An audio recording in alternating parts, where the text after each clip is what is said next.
Tak Lu, potkáváme se tu na Party Novy. Tak co je u tebe nového, jak si užíváš léto? Léto super a čo nové? Ty kokos. To je ťažká otázka, lebo je toho strašne veľa. No tak povídej. Ale všetko je super, tak by som to povedal. Na čem teď pracuješ? Ty jsi vlastně dělal hudbu, tak tvoříš něco nového? Za chvíľku vychádza nový single, ktorý bude podľa mňa niekoľkokrát lepší ako všetky doposiaľ, takže uvidíte. Ty jsi působil v reality show Love Island, tak láká tě nějaká další reality show? Som otvorený všetkému. Takže Survivor. To som nepovedal. A šel bys do toho? Jsme u toho. Možno. Kto vie?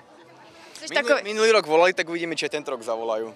Takže si prošel nějakými castingy už? Nie, to nie. Ne. To ešte nie. No a co, nějaká láska na obzoru? Je léto, jak jsem říkala, tak většinou je to spojené vždycky s láskou. No, ja som dlho hovorieval, že Love Island mi priniesol všetko, čo som chcel, okrem lásky, ale možno tomu už tak nebude. Uvidíme. Ty se vlastně pohybuješ hodně vedle Julie, tak i fanoušci si vás dva jako spojují. Koho to? Julie! No, uvidíme. Tak kdybyste teď tvořili pár, tak asi se to neutají, že jo? Asi nie, no. Ten vlak už je preč. Takže někdy to prostě ven musí. Tak možno niekedy vidia a možno nevidia nikdy. Uvidíte. A ten další single se bude týkat jako jí? Minimálne bude hrať v klipe.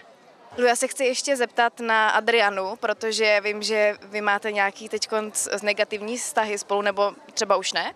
Negatívne je silné slovo, nestretávame sa, nekontaktujeme. Ja som šťastný, hádame aj ona a tak to má byť. A proč jste se vlastně rozhádali? Kvůli čemu? Povedzme, že sme sa nezhodli na niektorých veciach a asi sa mi nepáči úplne, aký charakter sa z nej vyklúbal. Tak by som to povedal. A když už jsme u toho, tak jaký charakter a ideální žena je pro tebe? Nie Adriana.